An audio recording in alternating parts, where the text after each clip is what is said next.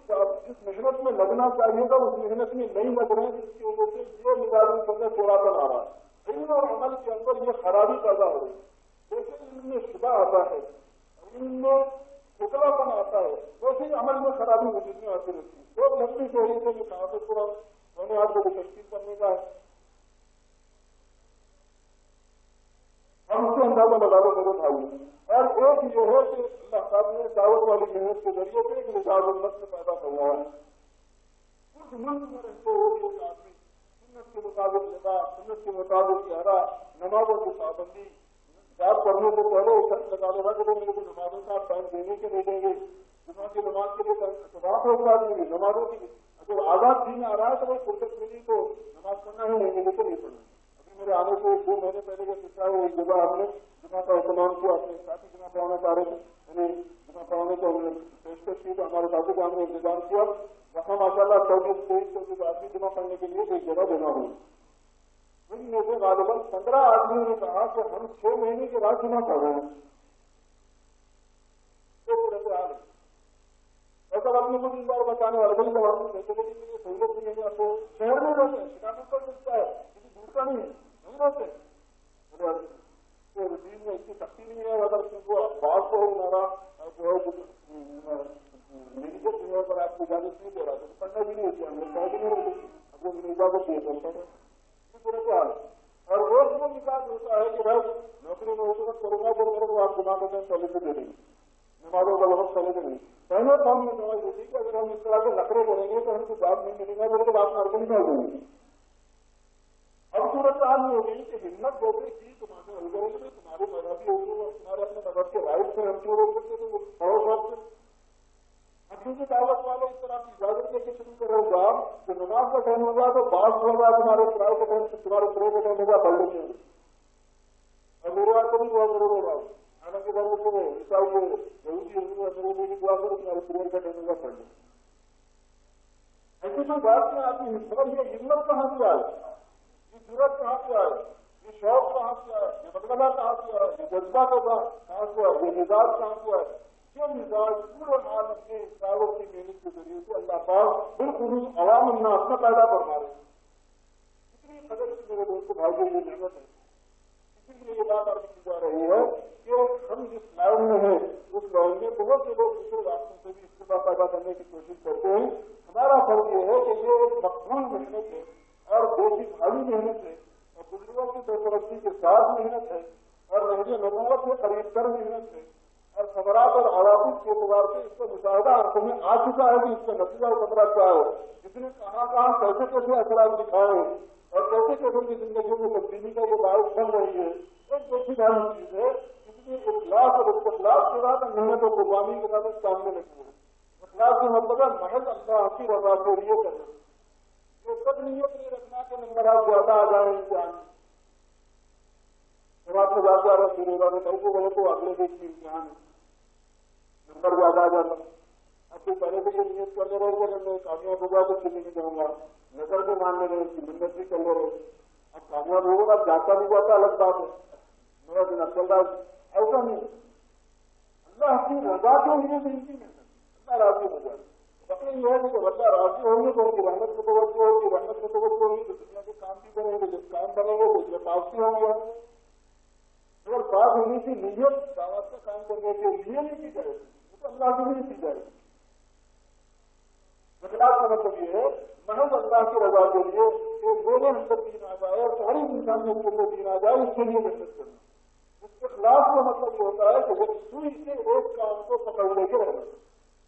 ہمارے بچوں میں ہوتا یہ ہے کہ وہ نیا ایکسپیرئنس کرنا چاہتے ہیں، تجربے کا فائدہ اٹھانا نہیں بلکہ نیا تجربہ کرو، اگر ان کو دیکھے نا کرو دوسرے چیزیں سن جائیں گے انہیں کیا دیں گے، ان کو پڑھنا ہوگا, دوسروں کو بھی پڑھنے تو کہیں کیا بول رہے ہیں. اپنے کیا کرنے کا ہوگا, وہاں کا بھی سوچ کے نہیں کر سکتے. اس میں ہوگا یہ ہے کہ تمہارا دوست ہو جاتا نکل جاتا ہے آدمی, باقی کو خود سکتا نہیں ہے, دوسروں کو والا نہیں ہے. اس میں کہتا ہے استخلاف کا مطلب ہے کہ ایک کام ہمیں سمجھ میں آ رہا ہے, اس کی برکت سے اللہ نے ہمیں دین کو جوڑا, نمازوں کا شوق پیدا ہوا, ماں باپ کی عظمت اور احترام دل میں آیا, سارے محلے میں محسوس کیا جا رہا ہے کہ یہ بچوں کو جماعت میں آ رہا جا رہا, ماشاء اللہ کی زندگی میں کافی تبدیلی آ گئی. آدمی اپنے طور پر بھی محسوس کر رہا ہے. عرب و عدم سے خبریں آ رہی ہیں, کبھی تبدیلی غیر معمولی محنت کے ذریعے سے آ رہی ہے. کیا امریکہ اور کیا پیرس اور کیا لندن اور کیا انگلینڈ اور کیا کنارا ساؤتھ افریقہ اور کیا آسٹریلیا, کیا صومالیہ, کیا رشیا اور کیا دینا انڈیا اور پاکستان اور بنگلہ دیش, پوری دنیا میں تجار ہو کہ بڑے تجار ہو, مالدار سکتا ہو کہ غریب سکتا ہو, کسی بھی لیول کے لوگوں کے اندر سب میں غیر معمولی تبدیلی آ رہی ہے کہ ان میں صلی اللہ علیہ وسلم کی سنتوں پر چلنے کا ایک شوق اور اللہ کے حکموں پر چلنے کا ایک جذبہ اور شوق یہ پیدا ہو رہا ہے اور زندگی میں تبدیلی آ رہی ہے. آپ بھی کسی ملامت کرنے والے کی ملامت کی پرواہ نہیں کر رہا, فائدہ ہو رہا ہے, لوگ فائدہ اٹھا رہے ہیں, ہم بھی فائدہ اپنا محسوس کر رہے ہیں. تو یکسوئی سے کام کو پکڑے رہو گا, اس کے خلاف اس کو بولتے ہیں کہ یکسوئی سے کسی ایک کر کے ہو کے رہ جانا, ایک کام کو پکڑ کے رہ جانا. کسی بھی کام میں یکسوئی سے ترقی ہوتی ہے,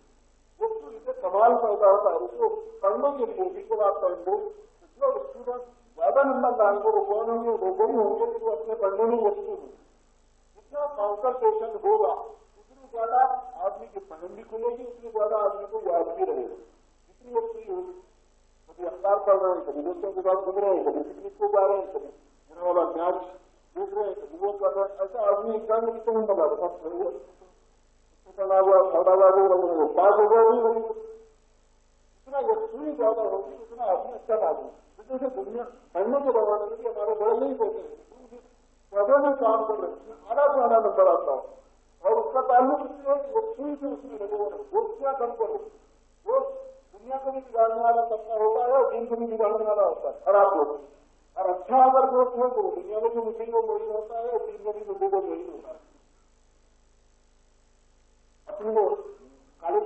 جو تعلیم ہے اس میں آدمی بہترین مارکس لا رہا ہے اور بہتر سے بہتر محنت کر رہا ہے سوئی کے ساتھ, اور جو بھی دین کی محنت ہے اس کو اپنا رہا ہے اخلاق کے ساتھ, اور اس کے خلاف کے ساتھ. آج کے چھوٹے کل کے بڑے, آج کے اسٹوڈنٹ کل کے علاقوں کے ذمہ دار ہیں. ہمارے شکاگو کے جو امیر صاحب ہیں وہ یہاں کے اسٹوڈنٹ سے جماعتی ہوا اسٹوڈنٹ کی جماعتی جایا کرتے ہیں. ان کو کیا پتا تھا کہ زیادہ شکاگو کا امیر ہوگا,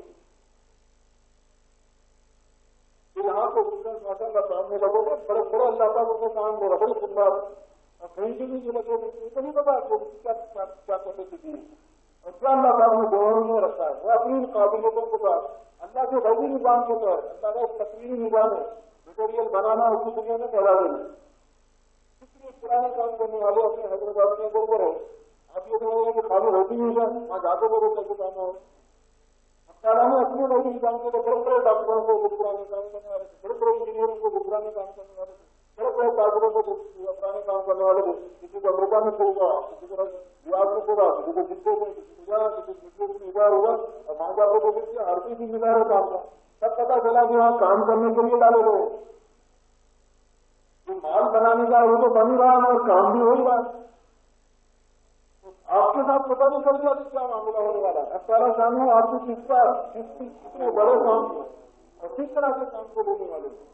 اس لیے میرے دوست بھائیوں ہزار کا جواب دو اور ہمت اور حوصلے سے اللہ کے ساتھ رکھنے کا حاصل کرو, اور ہمت اور حوصلے سے اپنے اپنے نام بتاؤ, بلکہ سبھی اپنے نام بتاؤ کہ ہم دین کی محنت کے لیے ان شاء اللہ تعالیٰ فارغ ہوں گے, اور وہ ترتیب ہمارے بڑے ہمارے سامنے رکھ رہے ہیں ان کو ہم قبول کریں گے. تو تیار ہے ان شاء اللہ اس کے لیے.